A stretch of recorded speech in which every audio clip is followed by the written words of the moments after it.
مساء الخير، اهلا بيكم في اسهل طريقه مع ميمي. هنعمل النهارده العيش البلدي اللي بالدقيق الاسمر. يعني هنخلط دقيق ابيض ودقيق اسمر وهنعمل العيش البلدي في البيت. بسم الله الرحمن الرحيم. هنجيب بقى بوله غويطه علشان نعجن فيها، او لو هتعجني بالعجان هنحط فيها 3 كوبايات من الدقيق الابيض العادي جدا اللي احنا بنعمل بيه الكيك وكل حاجة. وهجيب كوباية من الدقيق الأسمر، ده بيبقى موجود عند العطار، موجود في السوبر ماركت. هضيف عليها معلقة ملح كبيرة ممسوحة ومعلقة كبيرة متهرمة من السكر، وهنضيف معلقة كبيرة من الخميرة الفورية. وهنخلط بقى المكونات دي مع بعضيها كده بالراحة جدا في الأول زي ما انتوا شايفين كده، وهبتدي انزل بالمية الدافية شوية بشوية. انا عايزاها عجينة طرية بس مش لينة قوي، يعني عايزة اعرف افردها. خلصنا كده العجن بتاعنا، عجننا كويس قوي. بصوا العجينة شكلها عامل ازاي. انا عايزاها بتلزق شوية كده بس مش قوي علشان اعرف افردها.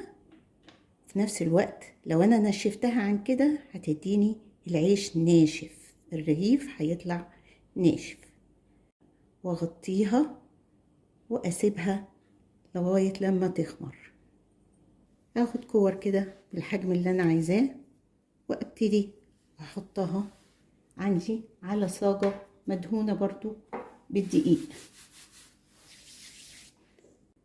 خلاص قطعنا العيش بتاعنا بقى، هنسيبه كده حوالي ربع ساعة نص ساعة حسب الجو لغاية لما يختمر كده شوية ويرتاح، وهنكون مغطيينه بفوطة. بعد بقى العجينة عندي ما اختمرت شوية كده ومسكت نفسها، ابتدي اخدها اعمل ايديا برضو بالدقيق اهي، ابتدي اشكلها وافردها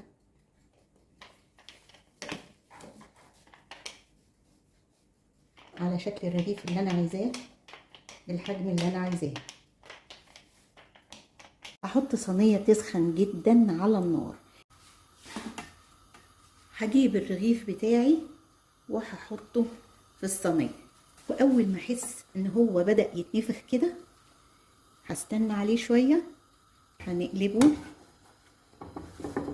كده عشان الوش يتحمر زي الظهر كده. هنرجع نقلب تاني. تعالوا بقى كده نشوف العيش عامل ازاي من جوه.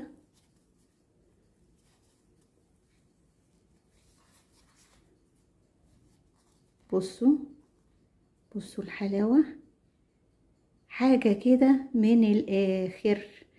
سندوتشات بقى وعشاء وفطار واديله، حاجة روعة يا جماعة، لازم تجربوه